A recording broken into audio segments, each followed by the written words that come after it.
parte 2, dando continuidade à filosofia do sábio para uma vida de plenitude humana. Falamos sobre construtor de si mesmo. Essa é a primeira semente. A segunda semente é que dentro desse ser construtor de si mesmo, você ter metas para o que você deseja se tornar, aonde você deseja chegar. Tanto metas de transformações internas, de personalidade, de aquisição de virtudes, de consciência, como metas externas. Possa ser comprar um carro, uma casa, ganhar X reais por mês. Tenha essas metas, tanto emocionais, cognitivas, espirituais, sociais, todas as áreas da sua vida, assim como metas voltadas para a conquista, a aquisição de bens materiais, como casa, carro, apartamento, fazenda e etc. É a partir da meta que você vai conseguir trabalhar e direcionar seu inconsciente para conquistar essas coisas que te são importantes e que você considera importantes para o seu crescimento. Outra semente, como eu já disse anterior, você não precisa ser sua meta, você não precisa estar próximo à sua meta, você só precisa ter o interesse. Na medida que você tem o interesse, você vai se aproximando delas, a partir da sua construção de si mesmo. Uma vez que você entendeu que você é construtor de si, que você teve sua meta, a outra semente é você saber que você é um aprendiz eterno e que está sempre buscando novos saberes. Um sábio, a filosofia do sábio, da pessoa que encontra a plenitude humana, ela tem plena consciência de que ela é um eterno aprendiz, está sempre buscando novos saberes. Sócrates já dizia: conhece a ti mesmos e conhecerás o mundo. Outra frase que ele dizia: quanto mais eu sei que nada sei. Parece absurda essa frase, mas na verdade não é que seja absurda. Eu mudaria essa frase, eu colocaria assim: quanto mais eu sei, quanto mais eu conheço, mais eu reconheço que eu preciso conhecer mais. Ou mais eu conheço o quanto de imensidão que existe. Por exemplo, quando você era criança, você não tinha o conhecimento de como funciona o mundo, das diferenças políticas, da cultura, das inúmeras religiões que existem. E a partir do momento em que você começa a adquirir conhecimento, vou pegar a minha área como psicólogo. Olha quanta coisa precisa conhecer no mundo da psicologia.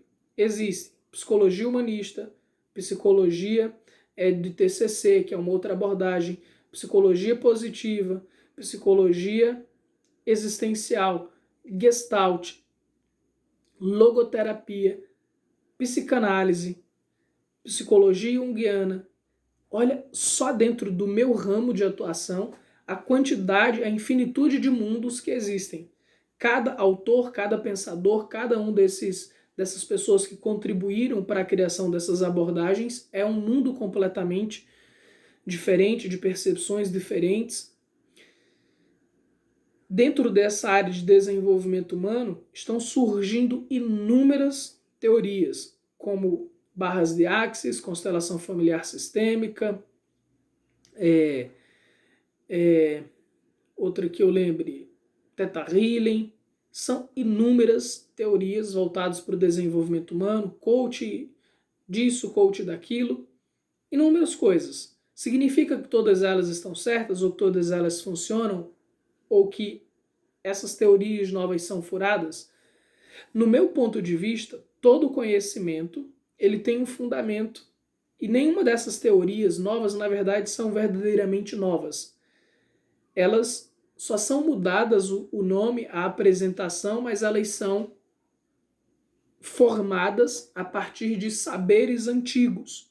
Se você começar a buscar, a estudar filosofia, a estudar espiritualidade, a estudar a história humana, os conhecimentos humanos, você vai ver que muitas das coisas que são ensinadas hoje como nova, como a nova descoberta, não é, na verdade, nenhuma reinvenção da roda. É, na verdade, uma nova apresentação de um conceito antigo que ou estava em desuso ou poucas pessoas utilizavam, ou não era ensinado em grande escala, como hoje nós temos a possibilidade devido à internet.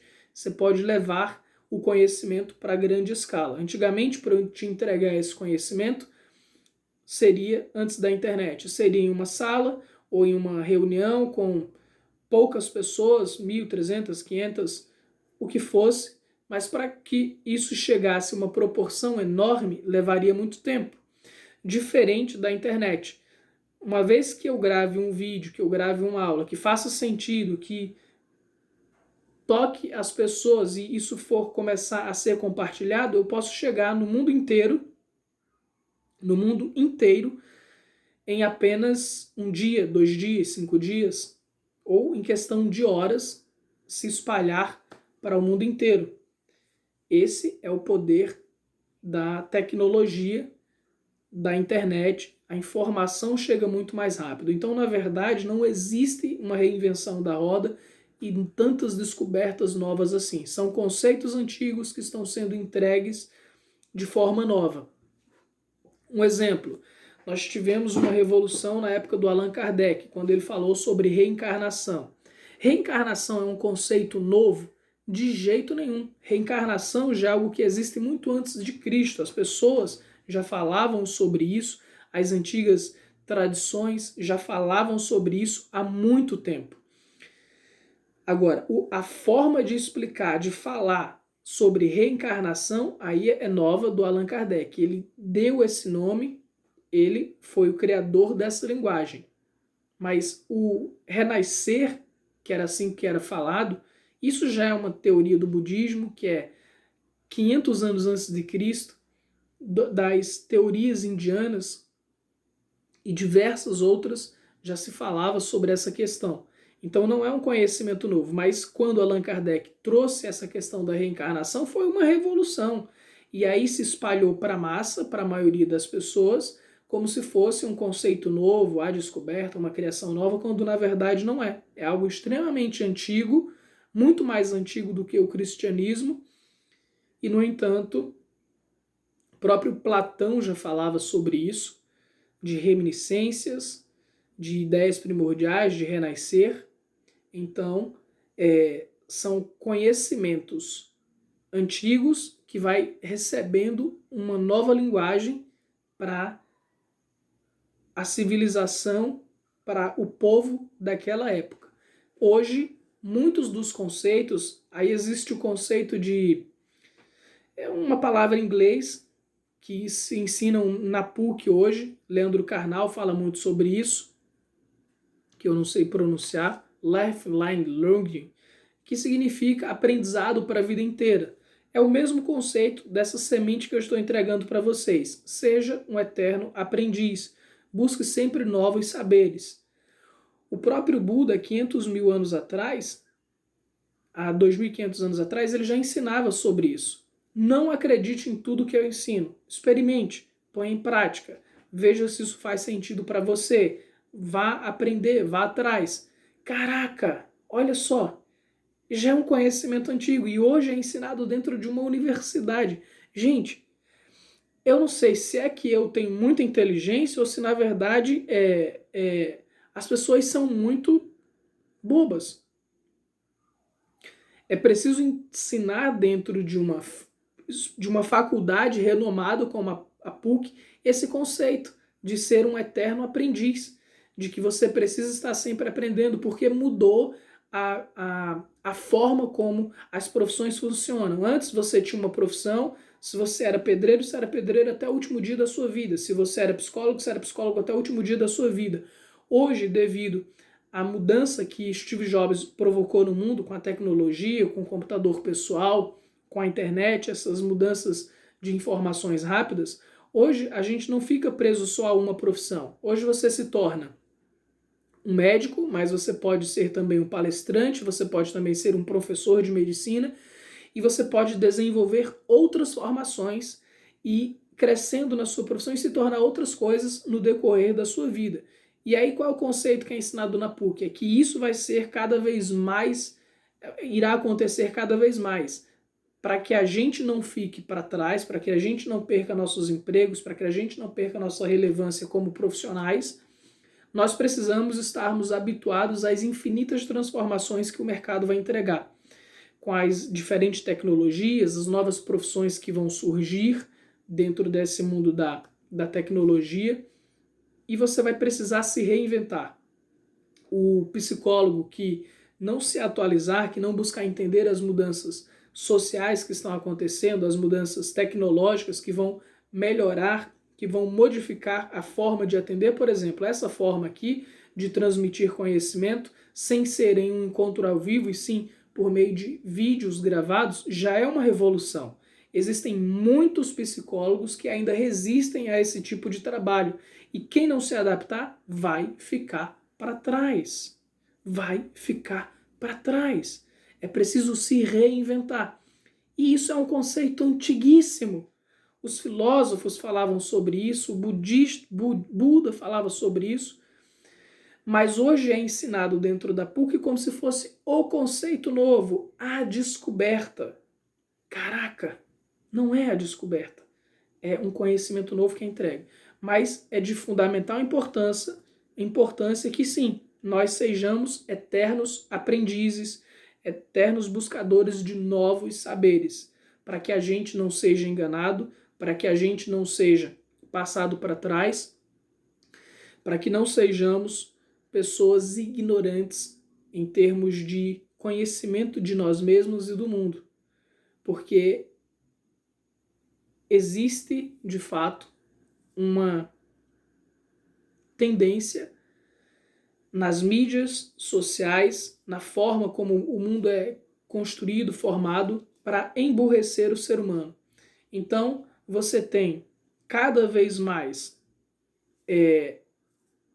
coisas que te façam estar ocupado, e em vez de você focar no seu autoconhecimento, em vez de você focar em se tornar um ser humano melhor. Então, são várias formas de manter as pessoas em pão e circo, em distrações eternas, em buscas por bens materiais em vez de valorizar o ser humano.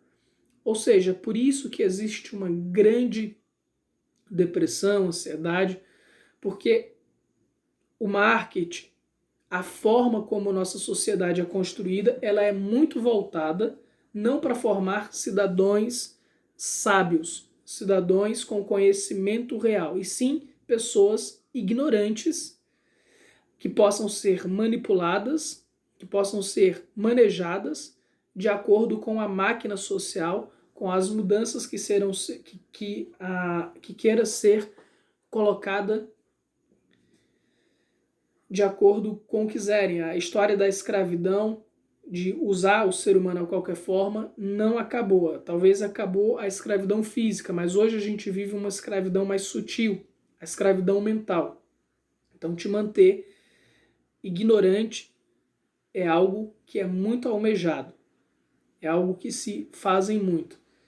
Então, é de primordial importância que a gente desenvolva o interesse em ser verdadeiros aprendizes. Muitos psicólogos, eu falo da minha profissão, você tem que encaixar isso na sua profissão. O conceito é o mesmo, mas você tem que usar sua consciência e expandir isso para a tua área de atuação, para a tua vida pessoal. Muitos psicólogos relutam em aprender a tecnologia, eu mesmo tenho até uma certa relutância em aprender por não gostar muito da tecnologia, embora eu busque pessoas para me ajudar nesse trabalho e me permito estar diante das câmeras e fazer o meu trabalho da melhor forma possível. Mas é preciso a gente se adaptar, entender o que está acontecendo no mundo, as novas teorias, as novas percepções, novas, entre aspas, que não são bem novas, que só são mudanças para cada época, como a questão da reencarnação que eu falei. O Zig Bauman, que é um sociólogo moderno, fala sobre relacionamentos líquidos, que é quando você deixa de ter relacionamentos firmes, relacionamentos que sejam para a vida inteira, onde você passa a usar as pessoas e descartá-las como se fossem objetos, como se não tivessem importância para você. Uma coisa que afeta muito os nossos adolescentes, os nossos jovens e, de certa forma, está chegando nas pessoas mais velhas também. No que se refere a mudanças industriais, aos móveis, aos carros, tudo isso foi afetado com essa mudança de líquido, com essa mudança líquida de coisas que eram construídas para a vida inteira e agora são coisas que são construídas com curta duração para que você tenha que estar sempre trocando seu celular, trocando sua geladeira, trocando de carro. Isso tem acontecido. Agora, essa mudança de pessoas líquidas que não se importam umas com as outras, será que isso é um fenômeno só da nossa época, que foi a descoberta de Zygmunt Bauman, ou será que isso já existia no passado? Muito possivelmente isso já existiu na nossa história humana. Quando você pega, por exemplo, a história do nazismo. Se aquilo não era relações líquidas, eram o quê? Você utilizava as pessoas como objeto para fazer aquilo que você gostaria e quando não te servissem mais, elas te descartavam. Ele conseguiu nomear um fenômeno que já acontecia. Eu nunca vi ninguém falando isso dessa forma que eu estou falando sobre o Zygmunt Bauman.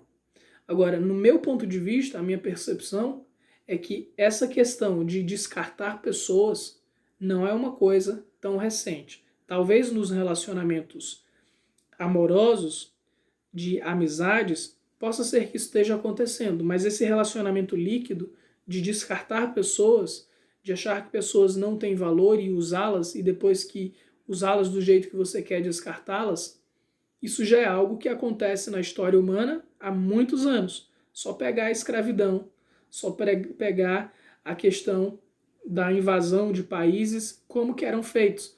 As relações, se interessavam pelas pessoas e depois que conseguiam o que queriam, descartavam essas pessoas, davam golpes de Estado, golpes políticos, apenas se aproveitando do ser humano. Então isso não é necessariamente uma descoberta nova, mas é algo que já existe dentro do ser humano, que já é uma prática que acontece há muito tempo. É importante termos essa consciência para que nós reconheçamos a nossa sombra. Sombra é aquilo que não é saudável dentro da gente. Nós não queremos ser descartados, que as pessoas olhem para a gente e nos usem como se fôssemos objetos. Uma vez que nos usaram, que não servimos mais para os outros, nos descartem. Nós não queremos que façam isso com a gente. Isso machuca, isso dói, isso gera sofrimento. Mas muitas das vezes nós fazemos isso com os outros. Já parou para observar as pessoas que você descarta, que você não gosta e que você faz de tudo para descartar da sua vida? Nós fazemos isso. Alguns fazem mais, outros fazem menos. E é importante tomar consciência dessas questões que são ensinadas como se fossem a descoberta do mundo, mas que na verdade já é ensinado por grandes pensadores, por líderes espirituais há muito tempo. Vamos para a nossa terceira parte.